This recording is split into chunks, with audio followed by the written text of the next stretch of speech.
Hello, welcome to the first ever Houston Botanic Garden Show.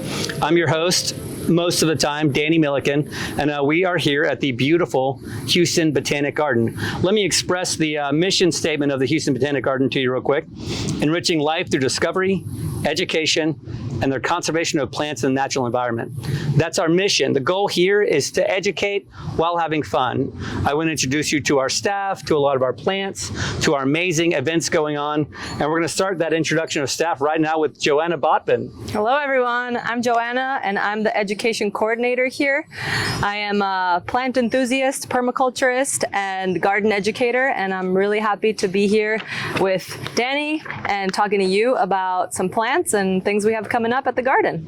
Thank you very much. Yeah, Joanna's a passionate gardener. She loves native plants, truly passionate about the way we're using land, among other things. Also loves dogs. So that's pretty cool. We both do. Yeah. We both do. So we're going to start with our news and noteworthy portion here. Our first story right out of the gate is the garden is getting goats. We're not getting them, but we are having goats come in and doing some weeding and some conservation prairie management. Did you know about this? I did not know about that. Yeah, so it's goats and sheep. So over by our bridge that you drive in when you enter the garden, there's an erosion area that's covered with riprap, which is like crushed concrete, maybe this size. And the goats will go through there and they'll eat the weeds out from the riprap, where we don't want to ask volunteer humans to get down there because there's a tripping hazard, but the goats are great at that. Where are these goats coming from? There's an organization. It's like, it's not Rent a Room in it, but it's something like that. So Goats for Hire, Wow, yeah. I've seen that in California. Goats. They have that in California. There's some goats along the road, eating that, but never. Look at us doing California stuff. All right, but this is Houston, Texas, and we are excited. The goats are also going to be kind of eating a lot of forbs and grasses in our prairie. So we have a really beautiful coastal prairie area. And why do you think it's important to see the goats here doing this work instead of mowing or spraying even? Well, it's a much better way of regenerating land.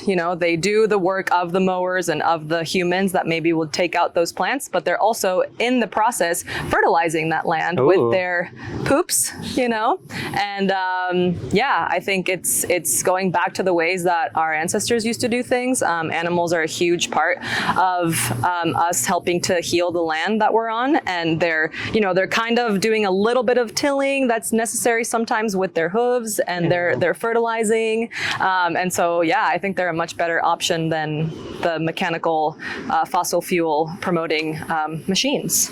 And we're not going to stop doing that, but we are going to add in this other element for a more robust prairie management package. I mean, if it was up to me, it would only be goats. But, for sure. Maybe some sheep. Maybe some sheep, Well, if cows. it's up to you, it'd be buffalo and deer. Yep. Am I right? Yep. How it used to be. Those were our keystone species. Those are the animals that were crossing huge swaths. Wolves or people would scare them. They'd move, they'd chow again, it would happen, and it kept them moving around. And so that's what we're mimicking by having goats come and sheep come to kind of enjoy our prairie plants. That's very exciting. I did say a conservation word. I always want to be aware when I'm saying horticulture words or conservation words. I said the word forbs, which is wildflowers, things that aren't grasses, basically in the prairie. So my apologies to you, but forbs and grasses, those are two categories. So that's one note of newsworthiness. The next one is interpretive signage. So we have 10 big interpretive signs now in the garden that most of you have not seen. They're really cool, filled with information. And one of the coolest things about them is that they're also translated completely into Spanish. So if you have family or friends that are Spanish speaking, and maybe you could translate what I'm saying, then we want them to come and see these signs and enjoy these signs. There's a lot to learn. Yeah, we really are trying to be more inclusive here at the Botanic Garden, and doing that, having Spanish be the first language that we integrate into our signs and into our classes, and having a lot of translation, but also in the future, near future, having other languages, right? Because Houston is one of the most diverse cities in the world. So according to Wallet Hub, the most diverse city. The most diverse city in the world. I stand correct? Yeah, well, Wallet Hub. Yeah. I'm not sure that's where I'm turning to from all my demographics tracking, but hey, if they told me we're number one, we're number one. That's right. So these cover things like the history of bananas, medicinal plants. I'm kind of like bamboo and textiles, soil conditions like soil acidity, drainage, wildlife in the garden. A lot of different topics are covered with these incredible interpretive signs, and they're good looking. Mm-hmm. You want to say a little about little QR codes on them? Yes, if you scan the QR code on the sign, it will take you to a link on our website. Yeah, right on the website where you can read a little bit more, sort of an article, a blog post about these, either the plants that are on the sign or something specific that is mentioned in the sign. It goes a little bit into more detail from that QR code. Yeah, and those are dynamic. We'll kind of always be changing those, so there's always kind of current content. So get out to the garden, come out regularly, and you'll see these signs. They're really, really cool. The last thing I have as far as news and noteworthy is happening soon. This weekend, actually, called Flutter. So the Open Dance Project, really beautiful dancers, interpretive dancing, and they love the garden. They've been here for multiple different occasions, but this one will really focus on monarch migration and telling that story through short dancing vignettes during kind of a fun family event. So that is the 30th of September and October 1st. And so check out our website, hbg.org, for more information on that. But yeah, they're phenomenal and they're a lot of fun. I'm sure that some of you have already seen those pictures. I think they're actually flying in the picture. It looks like it. Looks like I mean, here's the facts. They're up in the air and they have wings. Yeah. So come see people fly. Yeah. Well, yeah. Why do you? That's amazing, right? People flying is like so cool. So they're doing that here. So, all right. So now we're moving into like our portion where we're just going to get to know Joanna.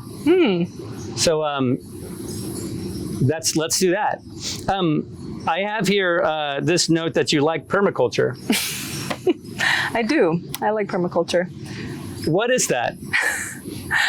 Oh, there's so much to it. You know, a lot of people associate permaculture with just agriculture and farming, and that's part of it. The definition of permaculture is permanent agriculture, you know, so combining those Wordsmithery. Wordsmithery, yeah.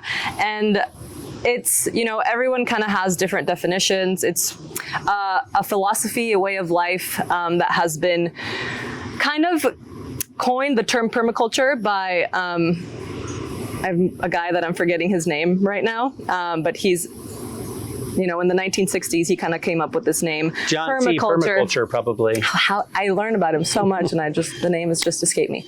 But you know, the practices in permaculture were being done way before he came up with this term. I mean, indigenous people all over the world do these practices that involve, you know, saving rainwater, using energy that is around us, like the sun, like the wind, being in reverence to the earth as opposed to just extraction. And there's 3 principles in permaculture that all of these kind of practices and ways of tending the land, of living, of building, of, you know, just being a human in this world. And those 3 ethics are people care, earth care, fair share. So you're caring about the earth, you're caring about your neighbor, you're meeting your neighbors, right? Hey, how are you doing? In case something happens, then you have people that care about you and know about you, and creating community is a huge part of it. And then fair share. So, right, I'm growing food and I want to share that with my community. And, you know, having many different ways of living within those principles is a little bit about permaculture. And, you know, also how realizing how the water flows within the landscape and planting and building and creating drainage systems based on the natural flow of the water, of the wind, of the sun, like just being really present with the elements and creating landscapes and homes and farms and gardens based on what's already happening for us through nature, as opposed to going against it and saying, well, I want it here, so let me build this here and go against this huge thing. Or if you want it there, you know, create a windbreak with plants that are naturally going to slow down the wind. If you know, so kind of just being really observant. You know, when you started talking about it, it maybe sounded difficult, right? But then kind of this last part, you're talking about something that doesn't sound difficult. It's really practical. Kind of aligning with natural systems. Yeah. Yeah. That's so interesting. So how did you first discover it, get involved with it? Well, about seven-ish years ago, you know, I just kind of got, after a challenging time in my life, I just got a strong feeling that I needed to plant something. That was I was like, okay, cool. Yeah. I took my bike and I rode around looking for a nursery You're like, nearby. I hear you. And then I just started planting and, you know, kind of learning about organics, learning about growing food. And that's kind of like my entryway into it. And then after working with an organization called Urban Harvest that does a lot of work with local food systems and, you know, farmers markets and supporting local farmers, growing food for community, community gardens, community garden engagement, they offered a permaculture certification course. And through also working at Urban Harvest, I met some friends and coworkers that became friends that were practicing permaculture. And I was like, what is that? And it just kind of all aligned really beautifully in, you know, starting to garden, realizing I wanted to do it organically. I wanted to work with nature and grow food in a way that was abundant for myself, and then also in sharing it with neighbors. Like that was my first kind of just intuitive way of practicing it that I didn't actually intend to do, but like by doing it, learning from people that were practicing permaculture, I all of a sudden had this abundance of food that then people would walk by my house and I'd be like, hey, I don't know what to do with all these tomatoes. Here, have some tomatoes. And then that created community. And, you know, then I got certified in permaculture certification and also medicinal plants. And amazing. Yeah, I could go on. Tomatoes are like the gateway vegetable. You know, it's like a lot of people know that difference between the grocery store tomato and a homegrown tomato. So you get out there and you offer to eat tomatoes, and you're like, wait a second, why is this so good? Delicious. Yeah, and I think the easiest thing for people to really start with would be like herbs, you know, greens. But then you grow a fruit like a tomato or an eggplant. You're like, okay, this, like now I can't stop. Now I can't go back. And just the sharing of it is really what got me. Well, and you mentioned something interesting that has actually impacted me and my family. You made an incredible balm for my wife, and then you've kind of given me hints on allergy relief and, you know, getting over headache problems, stuff like that, using plants, right? So, you know, you're not a medical professional, but these plants hold a lot of healing and helpful properties. Now, you know, if you are dealing with something serious, we do encourage you, of course, to go see your doctor. And if you need a good primary care physician, you know, call your insurance. I don't know, like it's something you should do. But a lot of plants we enact with on a very regular basis are healing in nature. Yeah, and a lot of them are native plants that are growing here that you can just go out and find on a walk near the bayou. So maybe let's talk about 3 native plants that have cool properties. Okay. So, you know, I mean, the first one that comes to mind for me are dewberries. Dewberries. I don't know the medicinal properties of dewberries, but probably antioxidant. I think I'm just hungry. I'll talk about one, yarrow. Yarrow, okay. Right? We have lovely it white here. flower. It's a native plant. It's actually native to basically, this is what I've learned about it, is that there is a yarrow variety that is native to basically every part of the world, which is really cool. That is so cool. And we have one here in Texas, right? It's the white flowers, Achillea millefolium. The history of it is really cool. Achilles, and he had to, you know, after battle, take a bath with the yarrow, and it healed all his wounds. And so Latin names, that's a whole nother thing. But yarrow is a plant was Greek too, so there was a yarrow in Greece. It's a plant that grows really abundantly here. And the leaves actually help, they're styptic, and they help to stop blood from coming out of your skin if you have a really bad cut. I've done this myself. I've helped other people that have been, you know, injured with yarrow, seen it happen. It really does stop the blood. Helps also internally with circulatory, you know, cardiovascular system. So they call it the herb of the blood, basically. All things blood. It cleanses the blood internally and stops the blood externally. Amazing. Passion flower, passion vine. Passion flower, yep. Passion vine is one of the best plants, herbs for anxiety. It's really, really great if you're somebody that suffers from insomnia. It can help really restore the nervous system. There's 3 different categories for nervines, which are herbs that work in the nervous system: nervo-restorative, nervotrophic, and nervohypnotic. So they're like from subtle to like will knock you out. Passion flower is on the high one.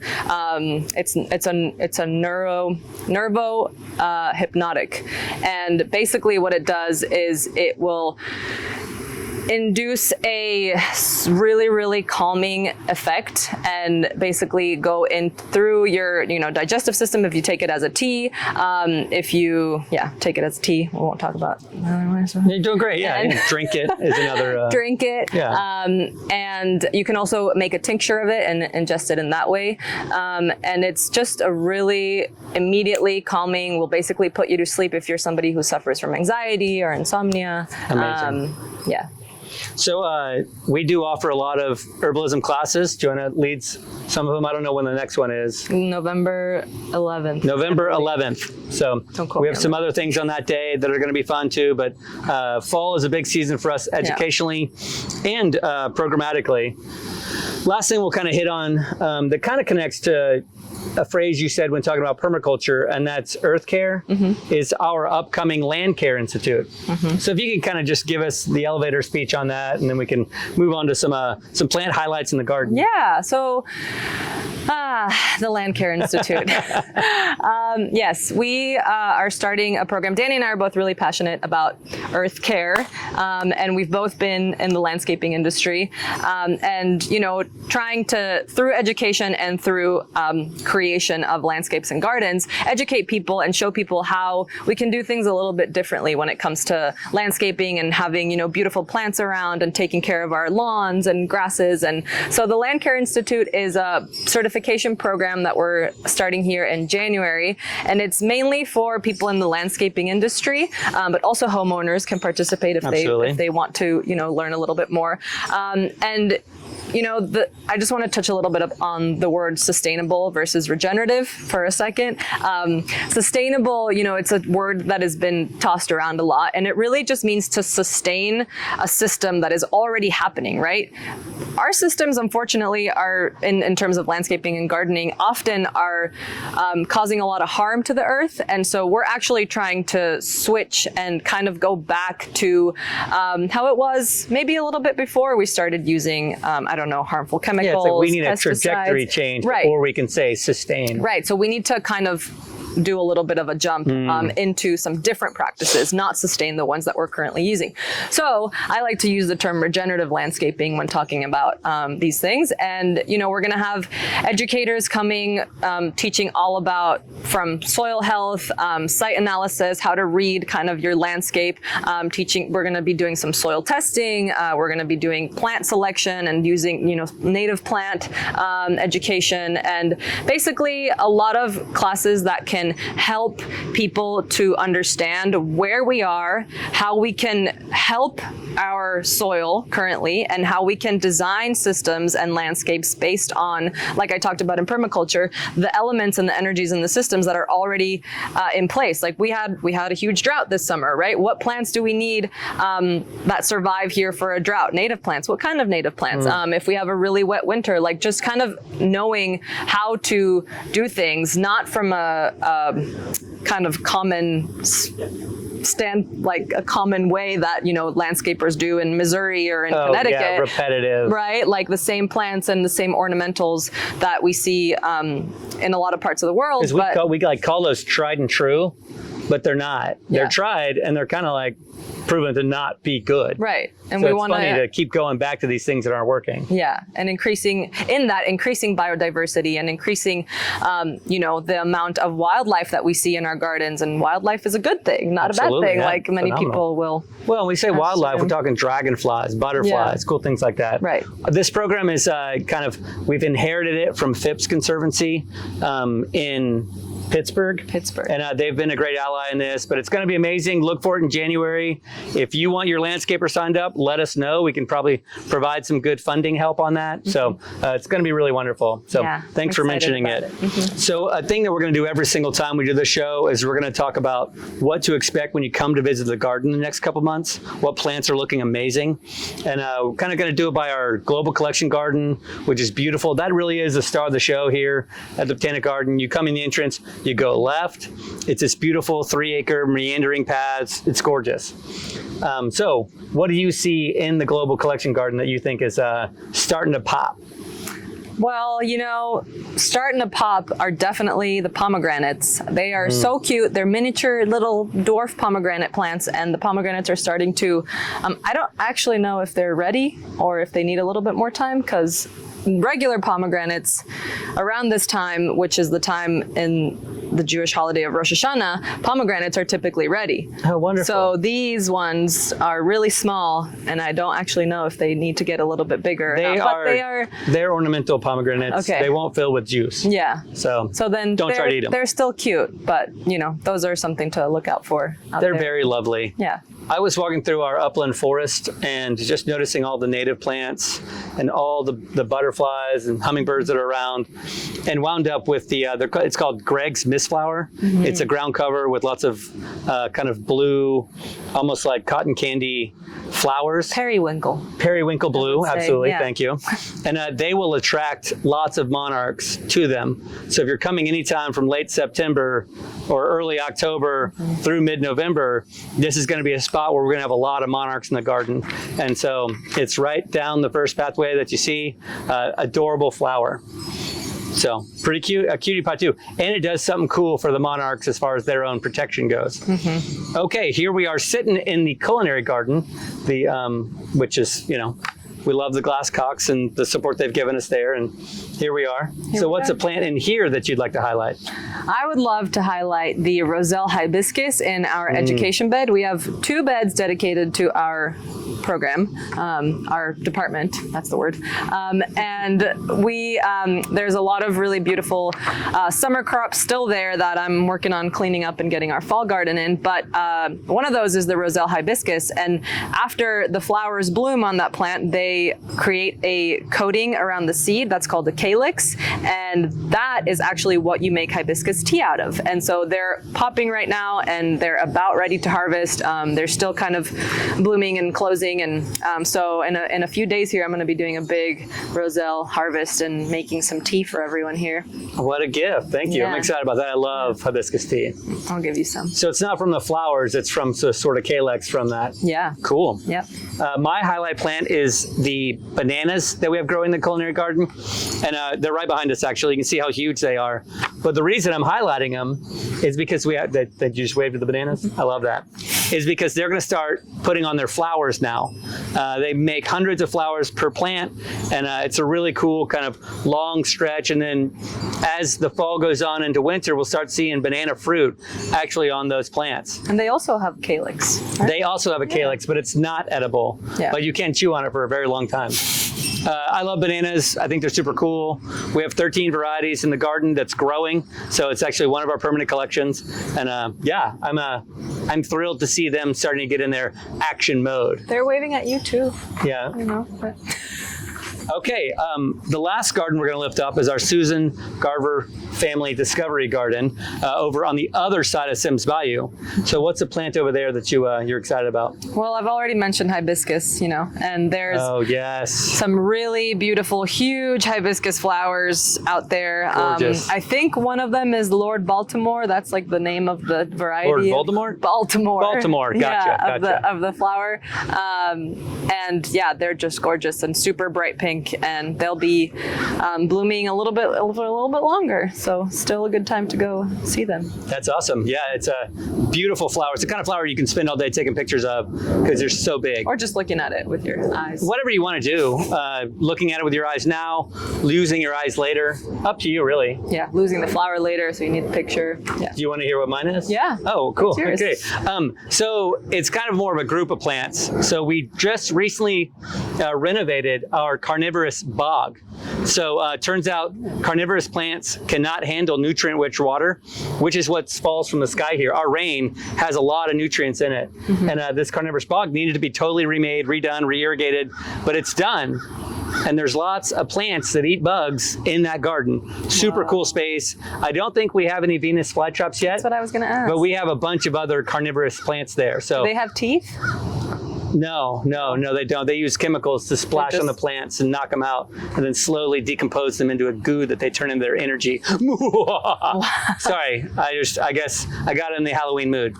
Anyway, those are the plants that we're highlighting. Come out to the garden, check them out. Plants are cool. We love plants. We love educating about plants. Yes, we do. So we have some upcoming events that we want to highlight. The first one is our first book release. So the book Wild Houston is coming out, and it's all about green spaces in Houston.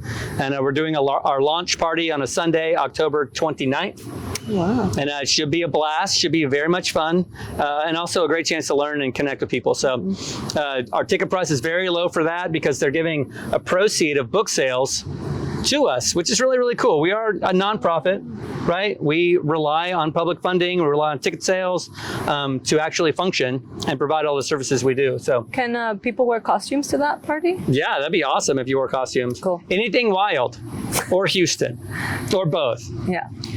Another event is, did you know Doug Talamay is coming? No way. Doug Talamay. I don't know why I said Talamay. I add an extra A in there every single time. Doug Talamay. Yeah, he's got multiple books. The most recent one I read is The Nature of Oaks. But I know that Nature's Best Hope is his most famous, most popular. And he's a conservation professional and an entomologist. Just like Aaron. Just like one of our coworkers here at the garden. But Doug teaches us how native plants, how we can kind of save just crashing bird populations just by planting beautiful native plants. These trees we're underneath are oak trees, and they're a habitat plant for hundreds of types of moths. And so baby birds only eat caterpillars. So if you want to know how you can do better, you can help birds kind of thrive in this city, come to that conversation, November 11th, same day as your herbalism class. And he's a great speaker. We're going to be celebrating nature. It's a wonderful day. So keep that in mind. Mark it on your calendar, November 11th. You know, if you want to see a hummingbird or any bird in your yard, it's such a joy. Get a little Absolutely. bird bath and listen to Doug Talamay and just, plant some natives and see some birds. It's a beautiful way to benefit us and benefit the earth, the planet, Absolutely. Permaculture. For sure, yeah. And the last one we're going to talk about is called Radiant Nature. So historically here at the garden, now we're only 3, so it's our 3rd time, but we've had an amazing winter light show. So this one is really kind of combining a lot of cool factors. And I'm most excited because Radiant Nature is going to be beautiful during the daytime.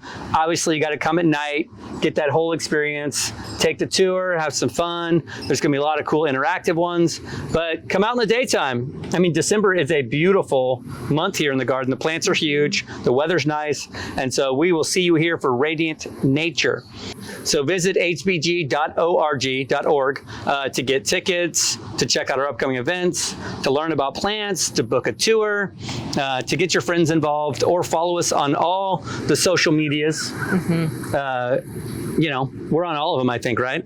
Houston Botanic is At the Instagram. Houston Botanic. At Houston Botanic Yeah. is the Instagram. And next episode, we'll get into the difference between botanical and botanic. But for Joanne and for me, Joanna, for Joanna and for me, Danny. What do you want to say for Joanna? I'll say for Joanna, you say for Danny, and we'll say.